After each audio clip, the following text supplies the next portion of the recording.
Listen closely, because this is a story that must not be forgotten. In a dusty village surrounded by dry, cracked farmland lived a boy so poor that most people had stopped noticing him. His name was Kofi. His clothes were torn at the shoulders. His stomach growled before the sun had risen. The small mud hut where he slept had a roof that let the rain in, and on those nights he sat in the corner with his knees to his chest, listening to water drip onto the dirt floor. People passed Kofi every day. Market women walked by without turning their eyes. Farmers heading to their fields stepped around him like a stone in the road. Children from families with enough food laughed together and never once called his name. The village had decided, without ever saying it aloud, that Kofi did not quite belong. But here is what none of those people knew. Inside that thin, hungry, forgotten boy lived something rare. Something that could not be seen through torn clothes or measured by an empty cooking pot. Kofi carried a heart that refused, no matter how dark things became, to give up. That is where our story begins. For a time, Kofi was not completely alone. He had his father, a quiet man who worked a small plot of dry land at the edge of the village. The soil gave little, but his father worked it each morning with patience and prayer. Even when there was almost nothing to eat, he would sit beside Kofi and say, "Tomorrow, son. Tomorrow we plant again." His mother was warmth itself. She made a thin pot of soup feel like a feast by the way she hummed over the fire. She pressed her palm against his chest and said, "What you carry in here is worth more than any farm or any coin." Those days were hard, but they were held together by love. Then one night, everything was ripped away. Kofi was asleep when the sounds began. A low rumble, then shouting, then the sharp crack of fire catching on dry thatch. He sat up and heard his father's voice, not calm and gentle this time, but raw with terror. Armed robbers had come to the village. Shadows moved fast through the orange glow of burning houses. Men with machetes moved from compound to compound, taking what little people had stored for survival. Kofi pressed himself against. His father stepped outside to reason with the robbers. That was the kind of man he was. He believed a calm voice could cool a hot situation. He raised his hands to show he meant no harm and spoke quietly, asking the men to leave in peace. They did not want peace. Kofi watched through the gap as two men turned on his father. Every part of him screamed to run out and help. But he was a small boy and the men were large, and fear nailed him to the spot as surely as iron. He watched until he could not watch anymore. He shut his eyes and pressed his hands over his ears, but that was not enough to keep out the sounds. By morning, when the robbers were gone and smoke had thinned to gray ribbons in the pale sky, Kofi's father lay still on the ground outside their hut. He was gone. The days after that night moved like time itself had grown heavy. His mother buried his father with the help of two old neighbors. There was no long gathering of mourners, only a quiet hole in the red earth, a few whispered prayers, and then silence. His mother did not cry. His mother did not let grief stop her for long. Within a week she was up before sunrise, walking to other people's farms to offer her labor for whatever small payment they would give. She weeded gardens, carried water, and pounded yam for women whose arms were too old or tired. Whatever work was available, she took it without complaint. Kofi tried to help. He swept compounds, chased birds from farmers' fields, and ran errands for market traders. He understood, in the way difficult lives teach children quickly, that survival had to be worked for every single day. His mother smiled at him often, even when she was exhausted. That smile kept Kofi standing. It was the dry season when she began to weaken. He noticed it first in small ways. She moved more slowly from the fire to the hut. Her breathing had a rough edge at night. She sometimes sat in the middle of a task and stared at nothing for a moment before starting again. He told himself it was tiredness. He told himself rest would fix it. One evening, he came home to find her collapsed beside the cooking fire. The small pot of water she had been boiling had tipped over and her eyes opened slowly, and when she saw his face, she managed a faint smile, even then, even in that moment. Her lips moved with great effort. He leaned close to hear. "Be brave," she whispered. The words came out quiet, like something precious being placed carefully in his hands. Be brave, even when the world is cruel. She did not speak again after that. The village buried her on a gray morning when the clouds sat low over the hills. The same 2 old neighbors returned, and a few others came to pay quiet respects. When it was done, Kofi stood alone beside the 2 mounds of red earth where his parents now lay. He was perhaps 12 years old. No uncles had come forward. No aunts had opened their doors. Whether it was poverty that kept them away or hard-heartedness, the result was the same. Kofi had no one. He returned to the crumbling hut and sat inside as night fell. The hole in the roof let in a square of dark sky, and he stared at it for a long time. Stars appeared, one by one. He thought about his mother's last words. He repeated them slowly, like a prayer. He did not know. Being an orphan in a village is a particular kind of loneliness. It is not just the absence of family. It is the way everything around you carries on, warm and full, while you stand at the edge watching. Some villagers took pity on Kofi. The old pepper seller at the market sometimes pressed a small piece of yam into his hand without quite looking at him, as though kindness given too openly might embarrass her. A woman whose compound he swept twice a week gave him a bowl of food when he finished. These small mercies kept him alive. But others were less kind. Men chased him from their doorways before he could ask if there was work. Children could be sharp and cruel the way children in a group sometimes are. They invented names for him. They threw small stones near his feet as he walked past, laughing at the way he flinched. Kofi learned to walk with his eyes down. He learned not to react. He learned to be invisible when possible, because invisible boys drew less cruelty than visible ones. But inside, behind those downcast eyes, something was happening. The harder the world pressed on him, the more something quiet and stubborn in. The dry season stretched on, and hunger sharpened into something fierce and constant. Some days Kofi found no work and earned nothing. Those evenings he sat beside his empty cooking pot and drank water to fill the hollow space inside him, knowing water was not what his body needed. One afternoon, hunger took his legs from under him in the middle of the market. He had been trying to carry a trader's heavy load across the open ground, hoping to earn a small piece of food. But midway across, the world tilted sideways and his knees met the dirt before he understood what had happened. People stepped around him. A few glanced down and kept moving. A child pointed, and the child's mother pulled the child away. Kofi lay in the dust and stared up at the white sky, and for the first time since his mother died, he felt something close to defeat. Then a shadow fell over him. An old woman knelt slowly, her joints clicking with the effort. She poured cool water over his face from a small calabash. He blinked and focused on her eyes, small and sharp and old as the hills. "Child," she said quietly, "if you want to live, you—" There was a forest beyond the village. Every child knew about it, and every child was told to stay away. It sat at the edge of the farmland like a dark wall, its trees taller and closer together than any normal forest. The interior disappeared into shadow even on bright days. No goat that wandered in had ever wandered back out. The elders spoke of a beast that lived inside, something old and enormous that had claimed the forest long before the village existed.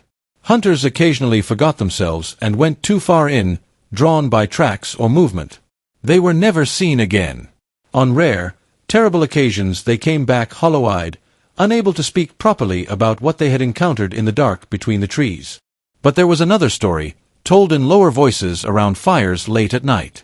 A story about treasure hidden deep inside the forest. Ancient clay pots filled with gold and jewels, left by kings from a time no one alive could remember. Wealth enough to change a life entirely, maybe to change a whole village. Nobody had ever claimed that treasure. Nobody had gone deep enough and come back whole. Kofi had heard both stories many times. He had always pushed. One night Kofi sat beside his empty cooking pot and allowed himself to think the thought he had been keeping at the edge of his mind for days. He looked at his hands, the cracked palms and thin fingers. He thought about tomorrow and the day after and the long chain of empty days stretching ahead. He thought about the old woman in the market. He thought about his mother's final breath pressed into 6 words. Be brave, even when the world is cruel. He stared into the dark corner of the hut. Then he looked through the broken wall toward the forest. In the moonlight he could see its dark shape sitting on the horizon like a sleeping animal. A quiet thought settled into him. Not a reckless thought but a decided one, The kind that arrives calmly after every other option has been found empty. If the forest meant death, then death was at least quicker than what he was doing now, starving slowly while the village stepped over him. But more than that, something in him believed he would not die in that forest. He could not explain it. Only that the feeling sat solid and quiet at the center of him like a... The village was still when he stepped outside. A rooster somewhere gave its first uncertain crow. Thin mist lay along the farmland. Kofi walked through it toward the tree line and did not look back. The moment he entered the forest, the world changed. The sounds of the village faded, swallowed by the thick weight of trees. The air was cooler with a smell of wet earth and old leaves and something else he had no name for. His feet pressed into soft, dark ground. He walked forward, keeping his breathing steady. The trees grew taller and the light grew thinner. Branches laced together above him until the sky nearly disappeared. He could hear rustlings in the shadows on either side. He told himself they were ordinary animals. The deeper he went, the more certain he became that something was aware of him. Not watching from a distance, but aware of him the way a room knows when someone new has entered. Then he heard the screaming. It came from somewhere ahead and to the left, a raw and ragged sound, human and desperate. Every sensible thought told him to run back the way he came. Instead he moved toward the sound, stepping carefully through the undergrowth. His hunting clothes were torn. One arm was pressed against his side. His face was gray-white, and his eyes had the wild, seeing nothing look of a person whose mind was trying to escape from what the rest of him had just experienced. The man grabbed Kofi by the arm with fingers like iron. His mouth worked before any sound came out. "Run," he finally gasped. "Boy, run. The beast is real." He pushed Kofi aside and crashed through the undergrowth behind him, heading for the village without looking back. Kofi stood alone in sudden silence. The forest had gone very still, not the ordinary stillness of an empty place, but the held-breath stillness of a place that is waiting. He breathed in slowly. He breathed out. He turned back around and kept walking. The path sloped downward and soon he heard water. He followed the sound until the trees thinned enough to reveal a wide, fast-moving river. Gray-brown water churned over rocks with a voice like continuous low thunder. Along the shore lay the remnants of many failed attempts to go further. Broken spears rusted to nothing. Bones scattered like things dropped and never returned to. A hunter's bag, empty and collapsed flat on itself. This was... The current was strong and cold, and it fought him for every step. 3 times he nearly fell. Once it swept his feet entirely, and he scrambled on hands and knees over submerged rocks, bleeding, until he found footing again. He reached the other side. He sat shaking on a flat stone and let his breathing return to something steady.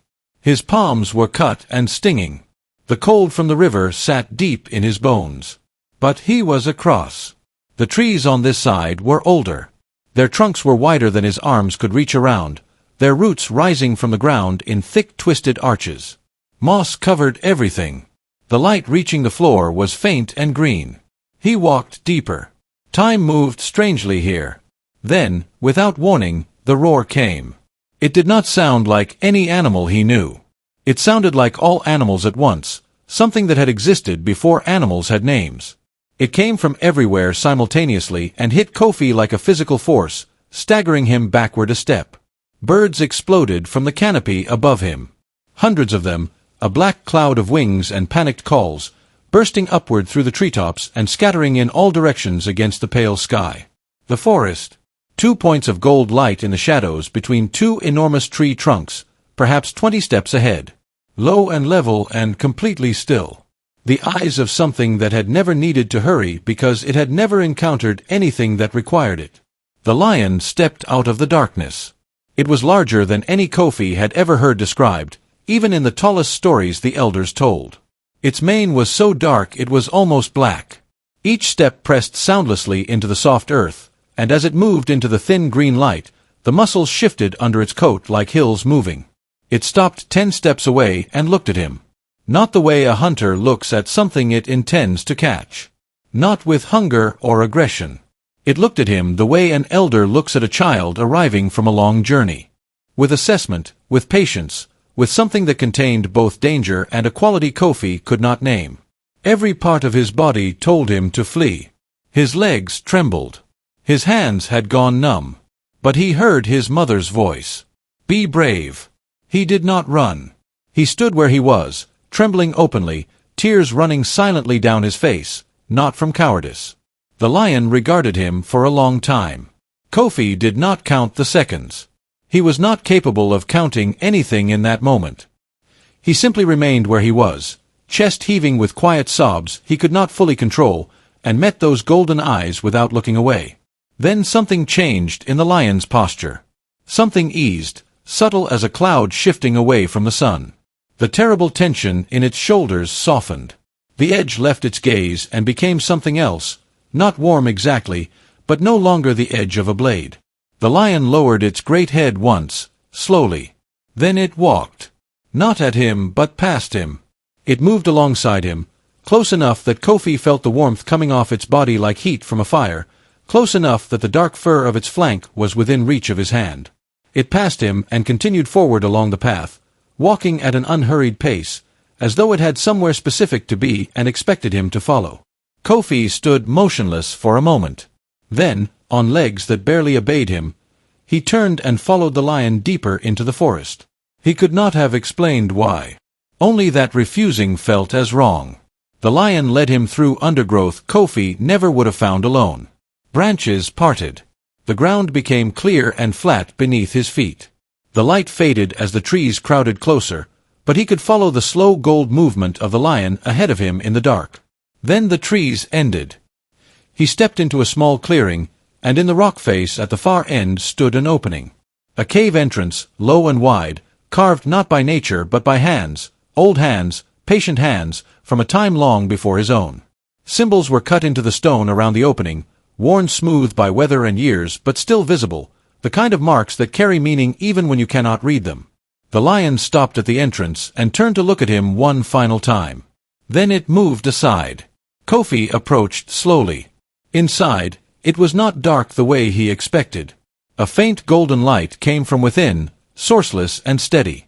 He ducked his head and stepped through. The cave was not large, but what was inside stopped his breath.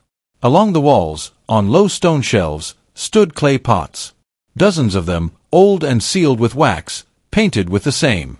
Gold coins lay inside, more than he had ever seen gathered in one place. And rough stones that caught the faint light and turned it into red and white fire, the kind of stones traders from far cities sometimes wore mounted in rings. He opened a second pot and found the same. Then a third. His hands trembled so badly that he had to set the pot down and press his palms flat against the cool stone floor. He sat back on his heels and looked around the cave at all those pots. He thought about the crumbling hut with the leaking roof. He thought about the empty cooking pot he had left behind that morning. He thought about all the days of being stepped over in the market like a stone. Then he thought about the hunter who came back hollow-eyed. About the bones on the riverbank. About all the men who must have found this place and still never returned. Something in the cave was listening to what he decided. He felt it the way you feel a held breath in a room. Kofi reached in and filled his small sack carefully, taking enough to change his life. Not everything. When the sack was full, the cave let him leave easily. He stepped back into the clearing and found himself alone. The lion was gone and the clearing was quiet, not with the silence of threat, but with the silence of a place that had finished with what it needed to do.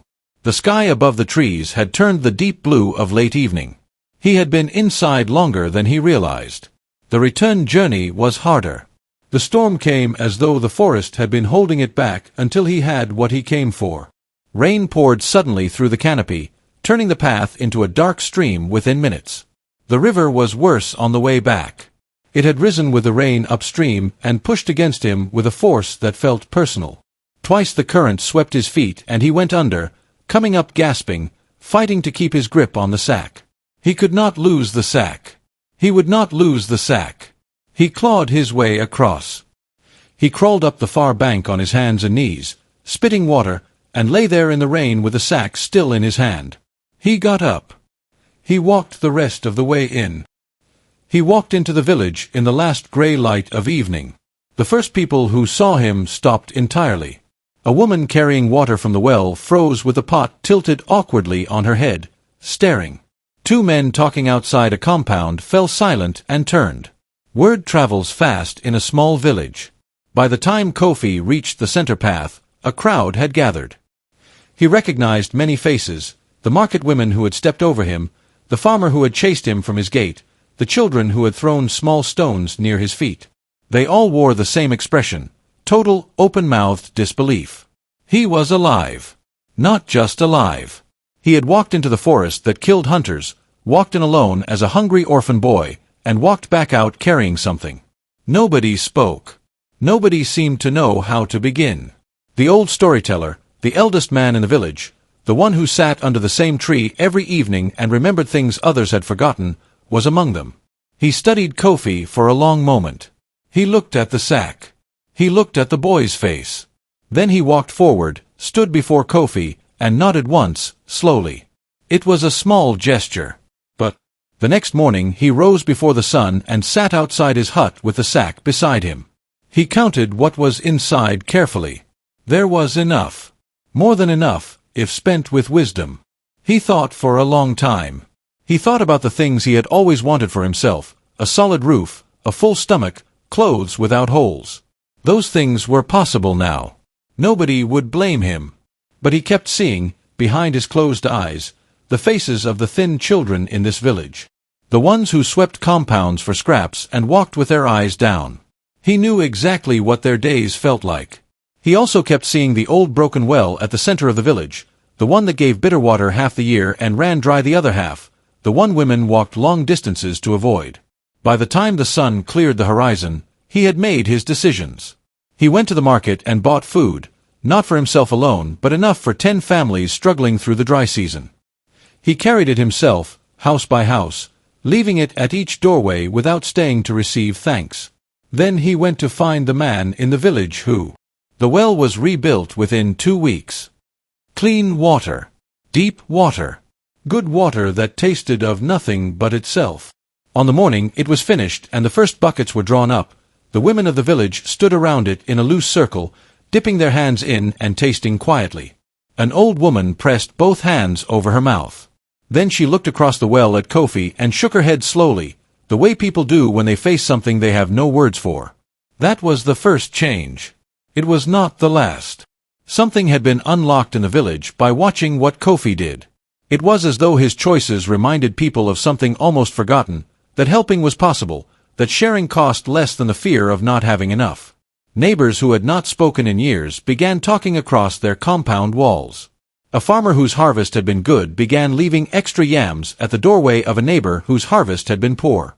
Women who gathered at the well in the mornings lingered longer, sharing news and lending hands.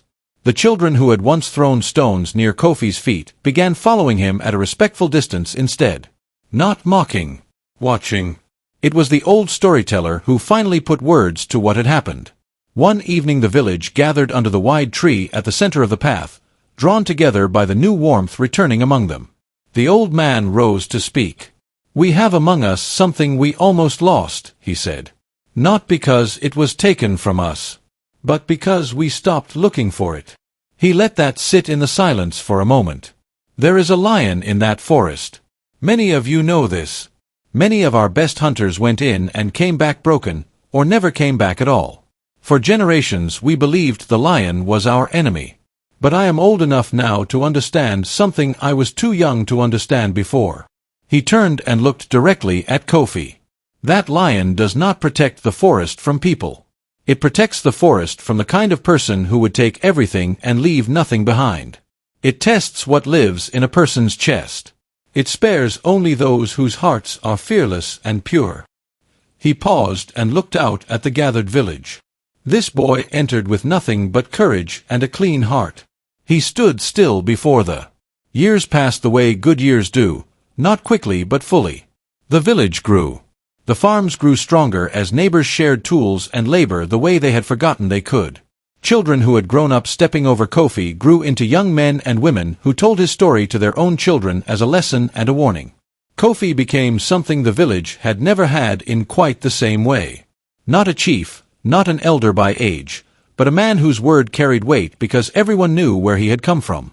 When there was a dispute between neighbors, people asked Kofi to listen and speak.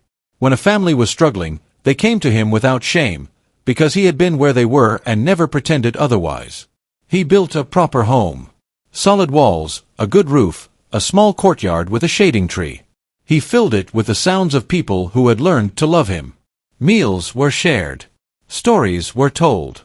He never forgot his parents.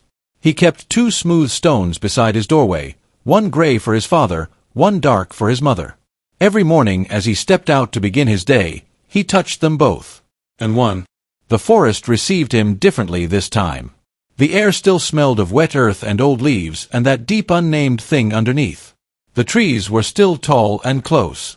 But there was no sense of threat, no held breath waiting. The forest felt more like a place that recognized him than a place testing him. He crossed the river without difficulty.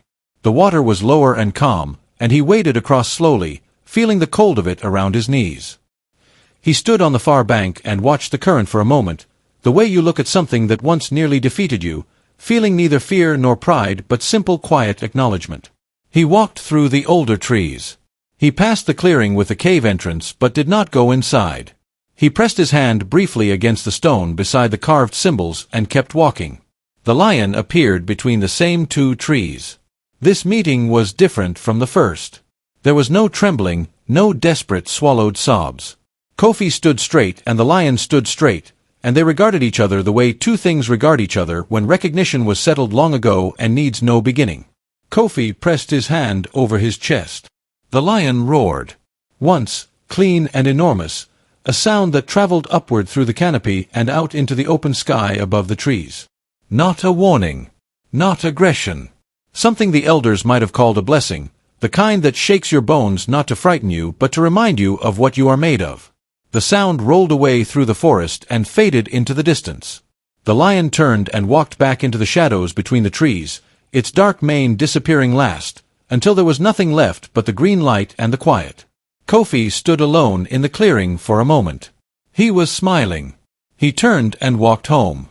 Back through the older trees, back across the calm river, back through the outer forest where the light brightened gradually as the canopy thinned.